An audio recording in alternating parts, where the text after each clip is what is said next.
Welcome back to the channel, everybody, for another episode of Active Life Insights. Today, we're going to be talking about everything you need to know before joining a golf club, and specifically here in Jupiter, Florida. If you know anything about Florida, especially Jupiter, Florida, it's really becoming the golf capital of the entire country almost at this point.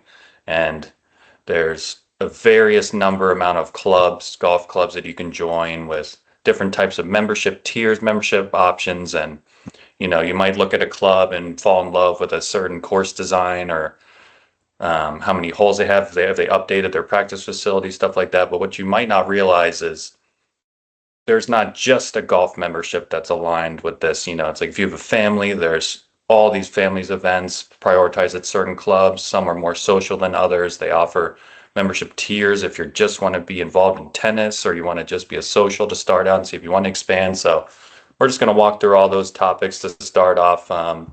This is a topic that I know very well. I moved down to Florida for golf. I've been down here about 9 years now, and I worked in the cart barn at first and worked all my way up to be a assistant pro at Admirals Cove. So I've always had a love for golf, still do, still play. And Admirals Cove is a big, impressive club, and there's all different types of levels in Jupiter. So you might need to know what you're getting into before you do a type of move like that. And Matt, I know you've been a member at, several clubs. So just what comes to the front of your mind when you hear someone looking to get into a golf club type membership? It's crazy too, because, born and raised here and spent most of my life here, left for a while, came back and, played on the junior tour when I was in high school. And, the quality of the golf back then and how far we used to have to go to play different courses and, just the lack of amenities, compared to what you see today, it's just a whole different ball game. And, what's interesting, I think, too, is just the rebirth of golf and golf communities. They were going through very tough times, in the 90s and early kind of 2000 period. And boy, have we made a comeback. And when you see memberships that are, $1 million to just play golf, it's pretty crazy with how the game of golf has evolved. And to your point earlier, we're very fortunate to live where we live. We see pro golfers, all the time. And in our community, their parents with kids go to our, kids' schools. And there's a lot of cool golf venues that you can participate in, whether it be Tigers indoor golf program or other. So it's a pretty amazing place to live if you're passionate about golf. Particularly when you look at clubs or looking at real estate, I think that the first thing that people are surprised at is, how difficult it can be to get into certain clubs. And, post-COVID, wait lists just got huge. Some clubs are multi-year, kind of wait list, and, some have just shut their membership off altogether. And, so there's a lot to unpack as it relates to, memberships and understanding the value of, potential, how you can improve on processes of wait list. A good example of that is, clubs that are equity that require real estate purchase. In those scenarios, you tend to get a less of a wait list, still approval process, obviously, but a lot of times the membership will be tied to the house. So it's kind of one member in, one member out. So, it's knowing those nuances that really can make a difference. And I've seen some clients really have some, very negative experiences, further down the line, as we advise them to say, hey, you really need to understand the culture and spend some time there, play with members and so on before you, fall in love with the house. And, they fall in love with the house and then they run into a roadblock, through their process. So anyway, it's an awesome thing to be part of this, our amazing golf communities here and sports communities, but definitely getting guidance, through that process can make it a much better, easier process, and sometimes can help with, wait times, and so on. Mm-hmm. Yeah, and it's not just that, high net worth client that's looking for these. You look at clubs like East Point and Harbor Ridge that, they have lower entry points, more open. They have young professional type memberships where you can go and network, play golf together, all the way up to Admirals Cove, where you're looking at a $475,000 initiation fee. And the way that real quick point on that, the way that used to be structured was almost like a deposit to a certain extent, where later down the line, if you sold your property in that home, you would get some of that money back. Now that money is just all going into the club, which is why they're able to expand like they have been. You look at Admirals Cove, they have this giant spa. They're investing in all these amenities because they're all in competition with one another to keep up. And they're building, same as we see in real estate with the new development projects, they're building this all-in-one type membership, type club, type community where you don't have to leave the property. You just whip around on your golf court. You go to lunch, dinner, you play golf, play tennis, you got spa appointments, you got, whatever you need is what they're positioning. So this where Yeah, do you and to see the to clubs that going? point, just to that point, Danny, I've seen a huge change. Almost all the clubs, back in my earlier days were equity clubs, and you would let's say it's a $80,000 initiation, or let's make easy numbers, $100,000 initiation, and you'd get 80% of that money back, when you leave the club. Or in some cases I've seen 50-50. And, a lot of these clubs post COVID have done away with their equity and, bought out the membership. And Hmm.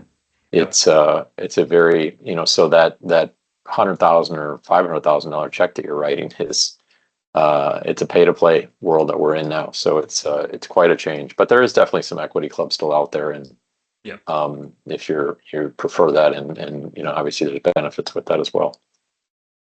Yeah, so just to break it down a little, like real quick, just broad, public versus private. It's exactly what it sounds like. Public club, anyone play. You show up, pay the fee. There's real estate on some of the courses, helps with the valuation.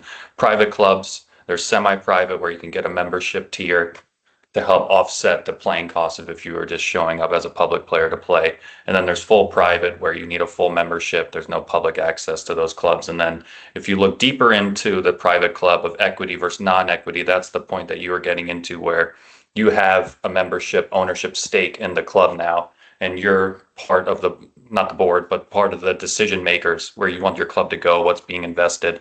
So if that is important to you, or you just want to be hands off, I'm just here to play golf, you're going to want to look at a non-equity type club. So Matt, when you were looking to join clubs down here, just like your experience with that, when because you were obviously over Jonathan's Landing, for a bit. What's your experience with that process as an owner? I could let me back up a little bit. When I was younger, pre-marriage, golf was everything. And, once I got married and had a family, amenities became very important. Things like a community pool. It's amazing how important that is today.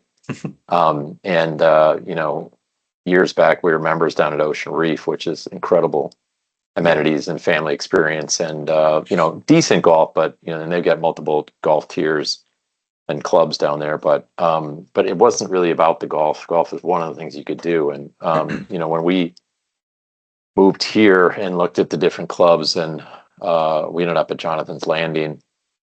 Just as an example, they have something unique, which is they have 3 18-hole golf courses on 2 different properties, one out west and one in town.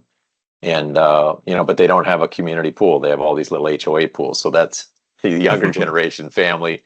We're pushing the board to see if we can ever get a pool that, has a grill and place for families to hang out and that kind of thing. So, it's a little give and take at each one of them, but it's incredible. When we first joined, it was in that time when memberships were, they were dying for memberships. And I joined as a young executive member, which a lot of clubs still have. And then we became a sport membership. A young executive in Florida typically is below 55 in age or 50 in age, depending on the club. And then they offer a lot of clubs still do too, is they have multiple tiers of membership, which we'll get into in here in a little bit, as it relates to racket or sport or whatever that may be. And some of the limitations that come with that. But, I kick myself because when I joined, I didn't go equity, and I had the option to go equity and I didn't. And, so there can be some appreciation in that. And then just the pure cost of, upgrading my membership today, I end up having to pay the difference between what I paid, which was, minimal, into where the membership is today, which is in the hundreds of thousands.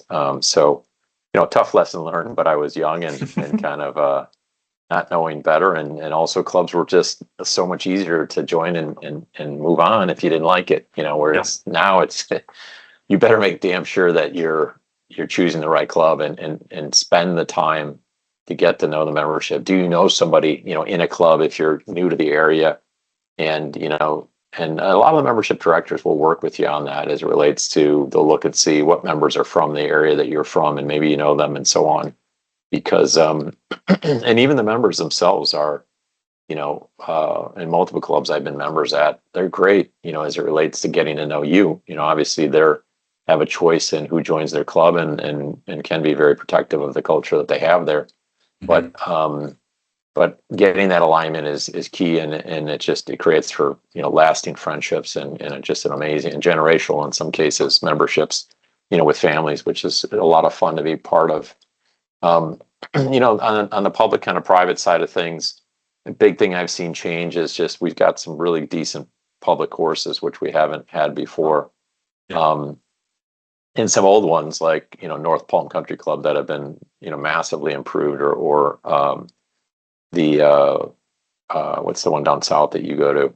The park. Yeah, Yeah. the The park. park I is mean, that's great. Yeah. crazy what they did there, Mhm. and even Admirals Cove and so on. And I think that you still got a little bit. So things have gotten a lot better as it relates to the difference between public and private. The things that I see that are kind of painful, and the value of a membership is time. Private clubs tend to manage their tee times a lot better. There tends to be a lot of open time, and time where you feel like you're the only one out there. Public courses tend to have a lot of play throughout the entire day. So if you're and sometimes you have waits on tee boxes and that because there's so many people on. So time is a big deal on private versus public. But some of the semi-private, manage and run like private, like North Palm Country Club is an example. So you still get to play in under 4 hours, and the greens are in great shape and so on. That's another thing with public versus private, course conditions. I'm a green person. I could play a mediocre course, but if they've got amazing greens, that are a 10 or 12 stent, and well managed greens, that's everything to me.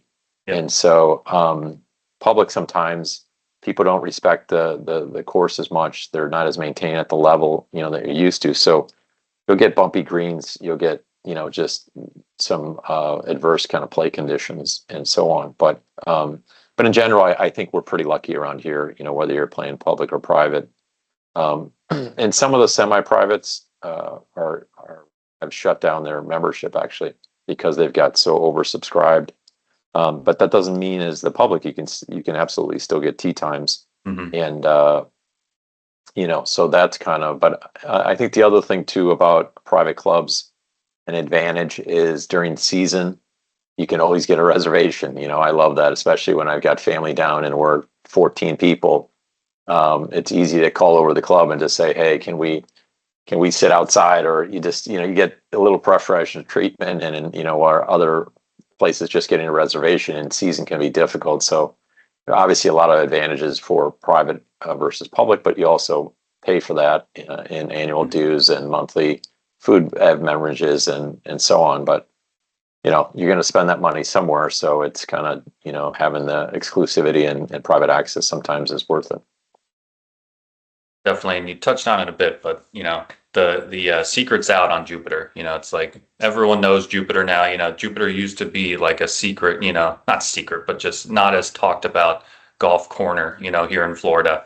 And it is just everywhere, like there's the TGL Indoor Golf League Yeah, just it's so exploding fun. everything. The pros are going and playing, on ESPN at the park down there, which is a great facility.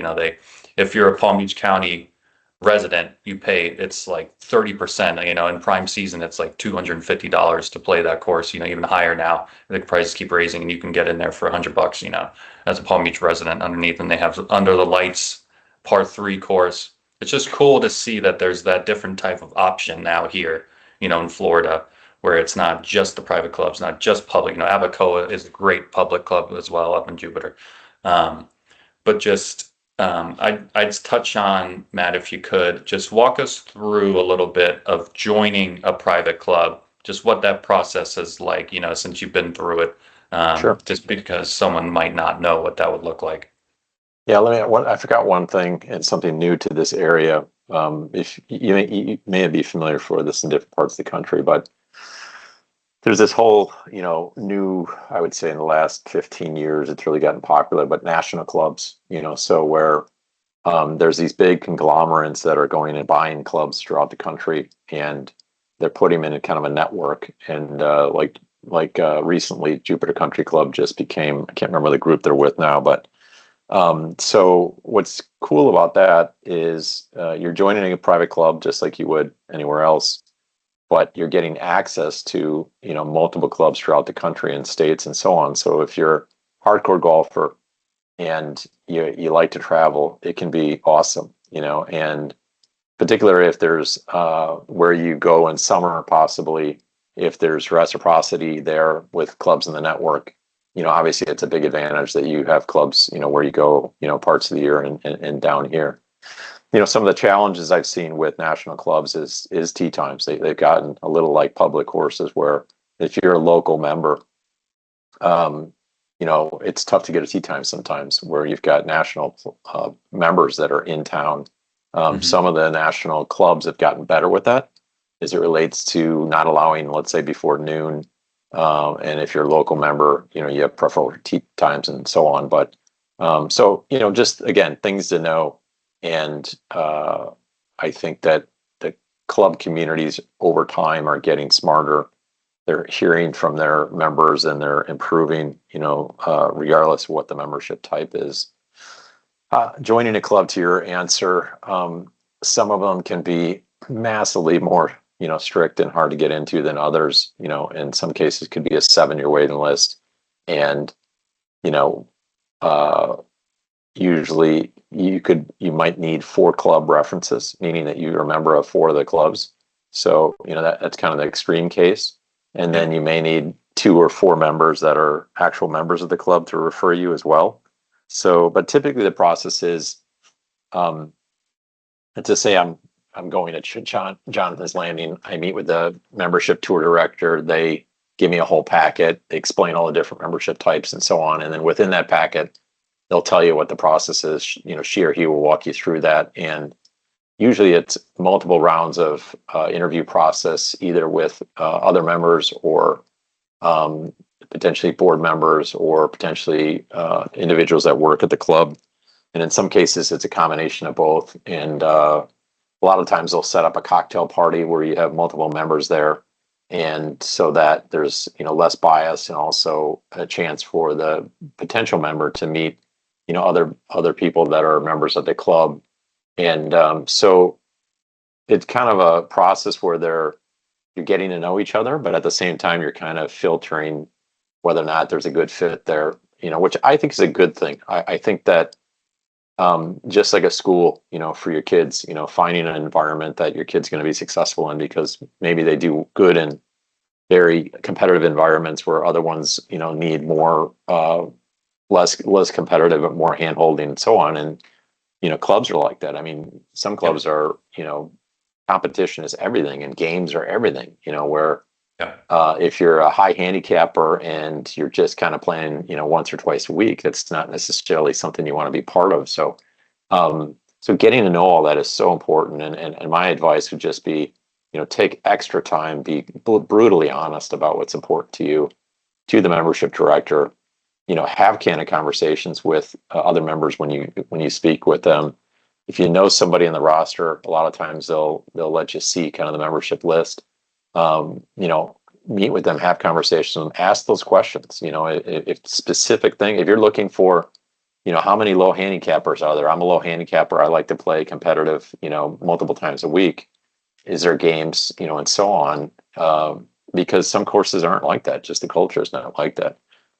So once you fill out all your paperwork and stuff, if it's just a membership, equity or non, then they'll do the background reference checks and all that, and you'll sometimes have to get, most of the time you'll have to get like 4 letters of recommendations, and so on. So depending on the club, Yep. there's a multitude of requirements as it relates to coming in. There's multiple interviews coming in, and a lot of times you'll have a sponsor I've been in situations where a sponsor has helped kind of clarify for me.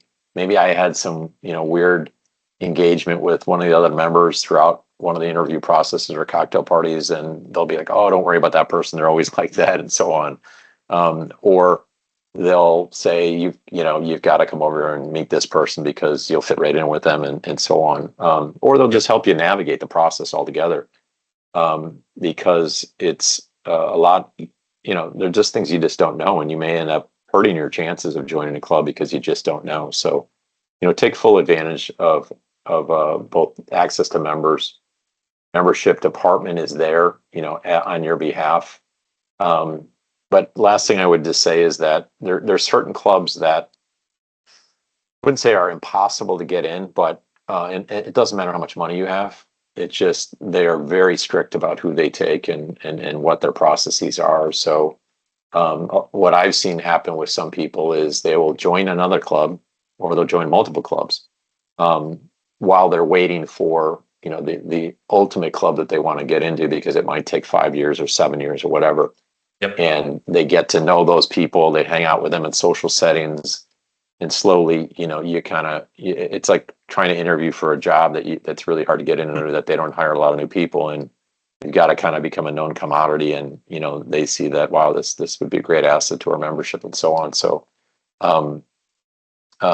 and I'm not going to name names on that, but there's definitely some clubs that are almost impossible to get into, or the wait list is pretty long. Mm-hmm. Yeah, so you just made me think of a few points I want to touch into. That last point made me think of recently, that a client I was with, up at one of our coworkers, Brian Jacobs, one of his listings up in Indian Hills. There was someone coming down from Vero Beach, and they've just been dying to get into Indian Hills, and they were literally willing to move like across the street to help their case to get in because, or at Jupiter Jupiter Hills. Hills, Yeah, yeah. Jupiter Hills. Just because, if anyone knows, that's a long-standing, very, very big private club in the area, and it's a long wait list, and it's a hard club to get in. So it's very funny to see the things that people will go to get to these private clubs, because you can't just get in just because you want to, or you'll be able to pay Right. into. Yeah, and And then and some of them, and whether it's public knowledge or not, but it's family members first, and then if they pass on it, then okay, we got an opening. It's like some of these clubs have been around a Mhm. long time, and that's just kind of how they run things. Yep. And then two other points that I wanted to say real quick before we wrap up: the reset program in the summer. So if you're a full-time Great point. member down here, you don't go up in North or anywhere else.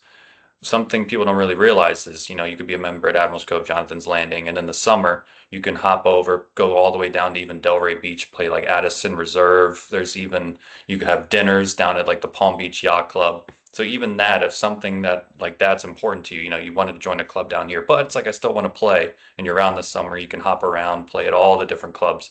That reset program is a very long list. And then one thing that our area of the country does, just as good as anyone else, is the like a 3-day member guest. Those events are huge here. It's some of the biggest events in the world. It's crazy how big these events have gotten now, with these huge parties, golf all day, all these events going into it.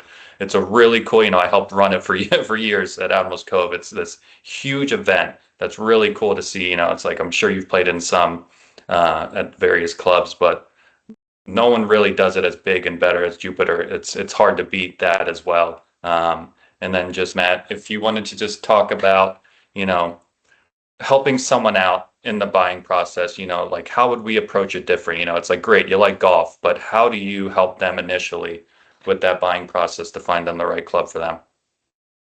Before we jump in there, I just want to finish up on what I was starting to talk about membership categories. Mhm. So we talked about equity. That's where you're an owner. You have an owner stake in a golf club, like an asset in essence, and you are a voting right. But there is a board, but you're also your vote. You're a voting member of that ownership, and then in some cases you get some of that equity back should you leave, and those percentages can change. Non-equity is you're paying to join a club, and that money is gone and goes towards operations and so on. and but and different levels. So full membership is just that. It is there's no limitations on golf rounds and time of day and tee times and when you can play throughout the year. Also, typically you're getting full spa workout racket. It includes everything the club has to offer, except in some cases if there's a marina, then that's typically a separate thing. And then from full equity or even a full membership, non-equity, typically what you'll see is a sports membership. And the sports membership has some constraints to it. Like at Jonathan's, you can't, during season, you can't play. I'm a sports member rather, which I don't even know if they still have them, to be honest with you, but they have something similar. But you can't play before 1 o'clock tee time during season. Mhm. But out of season, which is really from November through May, I think it is. So from May to October is our off season, which is where that reciprocity kicks in that Danny was talking about, where you can play other private clubs. We as a sports member at most clubs are kind of like that. You can play, any time of day and so on. There's not really limitations with that. It includes all your racket, your workout, and so on, and access to all the food and bev and so on. A lot of clubs have food minimums. I wouldn't say a lot of clubs because that's kind of a thing in the past, but some clubs have food minimums, and it's obviously to keep the staff and this level of service that you want, and the cooks and all that stuff. So, again, I look at it as that I'm going to spend that money somewhere else. So food minimum to me is not a big deal, and our food at the club is better in most places. So, but that's basically, it could be $500,000 a month, and you've got to go spend that or you lose it at your club. And the other, which I became, and I was mentioning earlier, is kind of young executive memberships, which is typically that 50 or below 50 or 55. A lot of times you'll see substantial discounts to get young members in the door, both on initiation and or equity, as well as what their annual dues are. So, it was great for me when I was a young guy at the time, and young family, and I would have never been able to afford joining a club back then. And it allowed me to get into a club, and really, we've been there for 13 years or so now at Jonathan's. And corporate memberships, I don't see as much as these anymore. You do see them in those kind of national clubs, and that's typically where you have, I've seen different structures, but where you have multiple executives within a firm that can access the club, and it can be a lot more expensive. The other thing I forgot is social membership. So you'll also see kind of what is like a sports membership under a social membership. Like if you look at Trump National as an example, has some golf privileges, typically has full racket and full workout, spa, dining, and so on. So a lot of clubs also have social as well. So your kind of main tiers are full membership, equity or non, sports or social membership, and then a junior or young executive membership, and then racket only.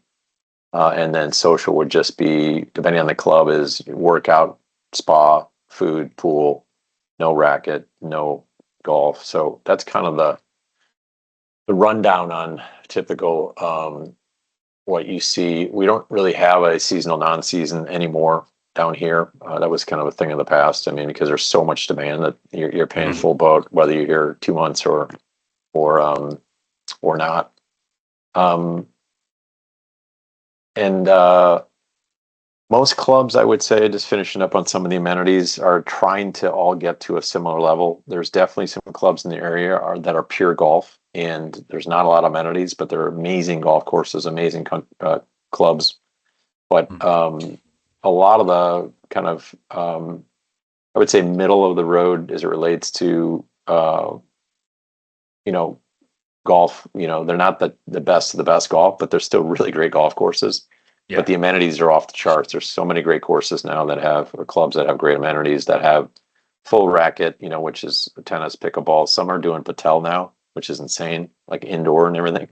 And then obviously spa, workout, and I think what's lacking, to be honest with a lot of clubs, is that kind of community pool area where you've got a grill and you've got a place where families can get together and, kind of that resort pool. I think the clubs that are really doing a good job are implementing that piece. It's a missing piece, and it's generational because whether your grandparents and your kids are coming down for the week and, bringing your grandkids and all that, it's nice to give that a little pressure off the house, so you're not Yeah. hanging out every day at your own pool. Moms love it, I know. And or if you've got different members in the family that are playing sports and others that are not, it's just a great hang place, and it's a great place to connect with other members. So I think the pool has really become an important thing as clubs, these days. What was the original question you asked me? Yeah, it was really just to wrap up. I mean, it's pretty much what you touched on. It's, we have a buyer client that wants to, buy and live in a golf club community. And it's like, great, we already know a lifestyle that you like, that's the whole approach there.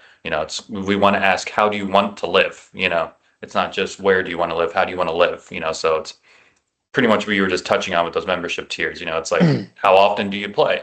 Don't buy the highest expensive golf membership if you're not going to be playing constantly and you're still traveling, up north for work. You don't need that yet. It's like you hear, like, obviously Bears Club is a huge famous club in our area. If you're into boating and that's going to be your only membership, you're not a member at another club down here, there's no direct ocean or intercoastal access at Bears Club, like if you're into boating. So that type of stuff where you might just chase a name or just have that overarching membership. You got to think about these things if you have other interests, or you have a large family, or people visit you a lot, and you want to have events to go to at the club. Those are very important decision factors, when you're going to make that decision. Yeah, I think the other big thing is our process versus possibly others is we get very granular in your passions. Take golf or tennis, for example. Are you just a kind of club player? Hmm. Where you're not a low handicap or a high UTR, and it's more of a social thing for you, Hmm. or are you a really good player and you want very competitive singles game? I mean, a lot of clubs don't have singles games tennis like a men's league. Hmm. Um, so it's helping you navigate the nuances of your passions and make sure that you're going to get what you want at the end of the day. It's also the other big thing I see more often than not is where's that family at in their journey? We have a lot of people that come down, whether it be Midwest or Northeast, and they have this vision of this life that they want. And when you start to unpack it a little bit, you realize that the road they're kind of going down is not necessarily the right road. Into like what you were saying is actual time spent, and what's their handicap, and are they really going to have fun playing around Yeah. these type of players, and or just the golf course itself. It's a bear, it's brutal. Bears Club, good example. I play out there Hmm. often, love it, but it's not for the faint of heart. It's for Yes. some people playing that kind of course every day. Or I have another family we just did a house in a club with, and they have 7 kids, and they said they're a big golf family. Okay, great. We had to unpack that. The husband is a phenomenal golfer, probably ex tour player, but the kids are all over the map as it relates to quality. And so, we picked a course, or we picked a club ultimately that had multiple golf, multiple 18s. They had a championship and a non-championship, because otherwise the family members that kind of played socially would have been miserable. So I think we do an exhaustive job at really helping customers really understand, the nuances of clubs and lifestyles within these clubs, well beyond the culture. But it's really about, are you going to have a great time there? And is this life that you want to live, that you've told us about, and having candid conversations about it. This is, and taking them out and playing it. I mean, I can't Yeah. tell you how many people I've taken on tennis or boats or whatever it may be that let's go and experience it, and let me show you what I mean about what my concern is. And then they come back and they're just like, wow, I didn't even think about that. I didn't think about raised greens and how difficult it is. And I don't hit it that far. And, and Yeah. I never get it to the pin or whatever it may be. Or, it's a crazy competitive tennis club. And, I'm going to feel insecure and overwhelmed because I'm just not that good of a tennis player. That's not the experience you want. Yeah. You're paying a lot of money. This is a place you're going to spend a lot of time with your family and friends. You're going to meet a lot of new friends, and getting that right is so important. I mean, the house part to me is easy. Now there is some clubs I will tell you that either because they're dated or even the construction materials and so on, it's the house becomes the very difficult part, and we are. I mean, I think I was looking at a stat the other day that within Jupiter alone, that less than 10% of the market or homes have been built in the last 10 years. I mean, that's crazy. So the house can become a challenging thing, but it also can be an opportunity because you can take your time, you can choose exactly what hole you want to be on. And we've approached a lot of owners that are not on market for customers of ours that they were ready to move because of aging out, or maybe just they're not using the club as much. And so we can do a lot to help families and individuals not only get into the club that they want, but also find the exact property that they want. And in some cases, that may be, talking to people that may not be on market. Mm-hmm. Definitely. Yeah. And it has to be top of mind if you're looking to be a buyer here, because the club that you may have visited or toured a few years ago compared to now, there's so much capital being invested in these clubs, and they're just completely changing, within a few years, like Ballin Isles with their $20 million investment, and, Admirals Cove, they built a whole performance center at their golf village, and even something as specific like that, Admirals Cove, where you can live on the golf village side. It's completely across the road, and it's its own ecosystem. If you love golf, it's all about golf. The whole main clubhouse with the marina, all the parties are over there. So even something like that, where in clubs, different locations, different areas have completely different cultures.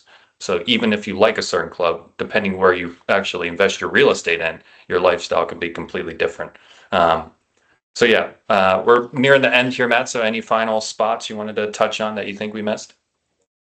I would just say that one of the newer things that we're seeing pop up is kind of the golf for the purists. So there's clubs like Apogee that are, these massive golf complexes out west, a little bit more of a drive, but Atlantic it's Fields too, it's incredible. like going to abandoned dunes, and they're not far, they're within half hour of North Palm Beach, and I see that continuing.